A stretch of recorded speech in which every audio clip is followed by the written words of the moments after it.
আল্লাহ রাব্বুল আলামিন বলেন, وَإِذَا قِيلَ لَهُمْ لَا تُفْسِدُوا فِي الْأَرْضِ قَالُوا إِنَّمَا نَحْنُ مُصْلِحُونَ أَلَا إِنَّهُمْ هُمُ الْمُفْسِدُونَ وَلَكِنْ لَا يَشْعُرُونَ। সবাই পড়ি আল্লাহু আকবার। আল্লাহ রাব্বুল আলামিন বলেন, ওয়াইদা কিলা লাহুম লা তুফসিদু ফিল আরদি, যখন মুনাফিকদেরকে বলা হয় তোমরা দুনিয়ার ভিতরে অশান্তি সৃষ্টি করো না, তোমরা দুনিয়ার ভিতরে অশান্তি সৃষ্টি করো না, বিশৃঙ্খলা সৃষ্টি করো না, তখন মুনাফিকরা বলে আমরা তো শান্তি প্রতিষ্ঠাকারী। সবাই পড়ি নাউজুবিল্লাহ। রাসূল যখন মুনাফিকদেরকে বলতেন যে তোমরা অশান্তি সৃষ্টি করো না, দুনিয়ার শান্ত জমিনকে তোমরা অশান্ত সৃষ্টি করো না, তখন মুনাফিকরা বলে যে আমরা শান্তি প্রতিষ্ঠাকারী। আল্লাহ তাআলা বললেন যে কখনো নয়, মুনাফিকরা হচ্ছে অশান্তি সৃষ্টিকারী। সবাই বলি আল্লাহু আকবার।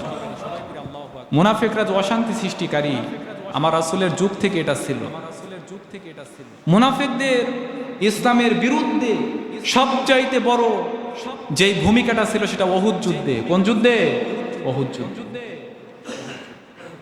17 রমজান বদর যুদ্ধ সংগঠিত হওয়ার পরে রাসূলুল্লাহ সাল্লাল্লাহু আলাইহি ওয়াসাল্লাম 313 জন মুসলমানদেরকে নিয়ে হাজারের অধিক কাফেরদের মোকাবেলায় মুসলমানরা বিজয় লাভ করলো।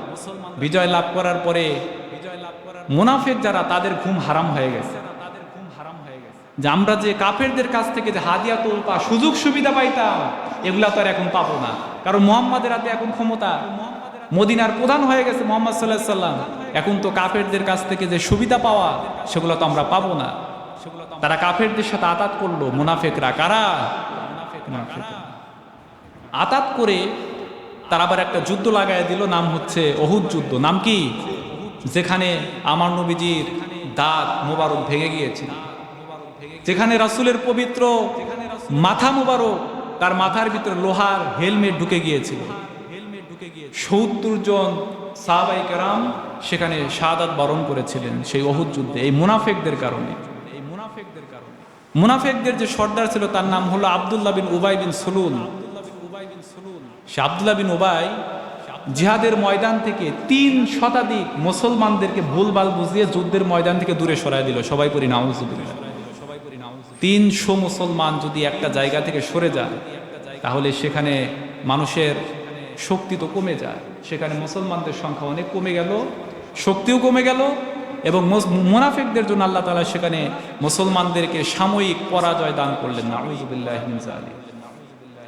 এরপরে মুনাফিকরা ইসলামের ক্ষতি সাধন করার জন্য, ইসলামের ক্ষতি করার জন্য মুনাফিকরা একটা মসজিদ নির্মাণ করলো, নাম মসজিদ জিরার। নাম কি?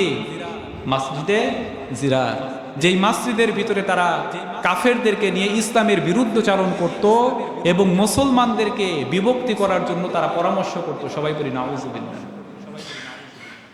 আল্লাহ রাব্বুল আলামিন সেই মসজিদ সম্পর্কে বলেন, والذين اتخذوا مسجدا ضرارا وكفرا وتفريقا بين المؤمنين। সবাই পড়ি আল্লাহু আকবার। আল্লাহ রাব্বুল আলামিন বলেন, হে নবী আপনি জানেন নাকি মুনাফিকরা কাফেরদের ইন্ধনে, কাফেরদের অর্থায়নে, কাফেরদের সহযোগিতায় মদিনার ভেতরে একটা মসজিদ নির্মাণ করেছে, যেই মসজিদের নাম হলো মসজিদ জিরার। সেই মসজিদটা তৈরি হয়েছে মুসলমানদেরকে বিভক্ত করার জন্য, মুসলমানদের ভিতরে মতানৈক্য তৈরি করার জন্য এবং ইসলামের বিরোধিতা করার জন্য, ইসলামের বিরুদ্ধচারণ করার জন্য। হে নবী খবরদার সেই মসজিদের নিকটবর্তী আপনি কখনো হবেন না। সবাই পড়ে আল্লাহু আকবার। এই মসজিদে জিরার যখন মুনাফিকরা তৈরি করল, মুনাফিকরা তৈরি করার পরে আমার নবীজির কাছে চলে আসলো মুনাফিকরা। আসার পরে বলল, হে মুহাম্মদ সাল্লাল্লাহু আলাইহি ওয়াসাল্লাম, আমরা একটা মসজিদ তৈরি করেছি, যে মসজিদের ভিতরে আমরা নামাজ আদায় করব, জিকির আজকার করব। আপনি সেই মসজিদের ভিতরে চলেন, মসজিদের ভিতরে যাওয়ার পরে সেখানে আপনি নামাজ আদায় করবেন এবং আমাদের জন্য দোয়া করবেন, আমরা যাতে এই মসজিদের ভিতরে বেশি বেশি আল্লাহর জিকির করতে পারি। সবাই পড়ি নাউযুবিল্লাহ। রাসূলকে কেন মুনাফিকরা ওখানে নিতেছে? কারণ জানেন, কারণ হচ্ছে যে রাসূল যদি ওই মসজিদে নামাজ আদায় করে তাহলে সকল মুসলমান সেখানে গিয়ে নামাজ আদায় করবে। যে আল্লাহ রাসূল যেখানে নামাজ পড়তে সেখানকার গুরুত্ব কম না বেশি? অনেক গুরুত্ব। আল্লাহ রাব্বুল আলামিন আয়াত নাজিল করলেন, লা তাকুম ফীহি আবাদা লামাসজিদুন উসসিসা আলাত তাকওয়া মিন আউওয়ালি ইয়াউমিন আহাক্কু আন তাকুমা ফীহি। আল্লাহ রাব্বুল আলামিন নবীজিকে জানায়া দিলেন, মুহাম্মদ সাল্লাল্লাহু আলাইহি ওয়াসাল্লাম, হে নবী, আমি আপনাকে জানায়া দিলাম, খবরদার ওই মসজিদের ভিতরে আপনি নামাজের জন্য দাঁড়াবেন না। কারণ ওই মসজিদের ভিত্তি তাকওয়ার উপরে প্রতিষ্ঠিত হয় নাই, বরঞ্চ ওই মসজিদ নির্মাণ করা হয়েছে ইসলামের বিরুদ্ধচারণ করার জন্য। সবাই পড়ি নাউজুবিল্লাহ। বরঞ্চ আপনি ওই মসজিদের ভিতরে দাঁড়াবেন, ওই মসজিদে দাঁড়িয়ে আপনি নামাজ আদায় করবেন যেই মসজিদের ভিত্তি প্রতিষ্ঠিত হয়েছে তাকওয়ার উপরে, আল্লাহর দ্বীনের উপরে। যেই মসজিদের ভিতরে ইসলামের পক্ষে কাজ হবে সেই মসজিদের ভিতরে আপনি নামাজের জন্য দাঁড়ান। এই আয়াত যখন নাজিল হলো, রাসূলকে আর ওই মসজিদে যায়, রাসূল বললেন যে এই মসজিদকে ভেঙে উড়িয়ে দাও, নির্দেশ দিলেন। তখন তো মদিনার প্রধানমন্ত্রী মুহাম্মদ সাল্লাল্লাহু আলাইহি ওয়াসাল্লাম, আল্লাহু আকবার বলেন। আমার নবীজি 10 বছর মদিনা রাষ্ট্রের প্রধান ছিলেন, রাষ্ট্র পরিচালনা করেছেন। তো মুনাফিকরা সেই শুরু থেকে আজও পর্যন্ত ইসলামের বিরুদ্ধচারণ করার জন্য, ইসলামের ক্ষতি করার জন্য কাজ করেই যাচ্ছে। এই মুনাফিকদের থেকে আল্লাহ তাআলা আমাদেরকে সাবধান করেছেন। মুনাফিক যারা, তারা এমন কোয়ালিটি সম্পূর্ণ মানুষ, দেখার কোনো বোঝার কোনো উপায় নাই। মুনাফিকদের বড় বড় জুব্বা হয়, বড় বড় টুপি হয়। এই যে আমি টুপি পরছি না, এই টুপি যদি আমি ভাঙি এত বড় হবে। এটা ছোট করার পরে এত ছোট হয়েছে। এত বড় বড় টুপি পরে, পাগড়ি পরে, সুন্দর সুন্দর কথা বলে, কিন্তু তাদের অন্তরের ভিতরে আছে নেফাকি।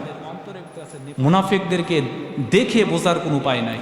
এই মুনাফিকরা তারা সর্বদা চেষ্টা করে মানুষদেরকে ভালো কাজ থেকে বিরত থাকার জন্য। সবাই করি নাউজুবিল্লাহ।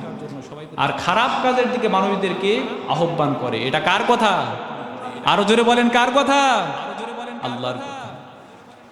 আল্লাহ রাব্বুল আলামিন বলেন, আল মুনাফিকুনা ওয়াল মুনাফিকাতু বা'দুহুম মিন বা'দ ইয়ামুরুনা বিল মুনকারি ওয়া ইয়ানহাউনা আনিল মা'রুফ। মুনাফিক নারী এবং পুরুষ। মুনাফিক শুধু পুরুষের ভিতরে হয় না, নারী এবং পুরুষ দুই শ্রেণীর ভিতরে মুনাফিক রয়েছে। মুনাফিক নারী এবং পুরুষ, তারা একে অপরের বন্ধু, তারা একে অপরের সহযোগী। তারা মানুষদেরকে খারাপ কাজ থেকে বিরত রাখে, ভালো কাজ থেকে বিরত রাখে। আর মানুষদেরকে ভালো কাজের জন্য তাদেরকে বিরুদ্ধচারণ করে, আর খারাপ কাজ করার জন্য মানুষদেরকে উদ্বুদ্ধ করে, সহযোগিতা করে। সবাই পড়ি নাউজুবিল্লাহ।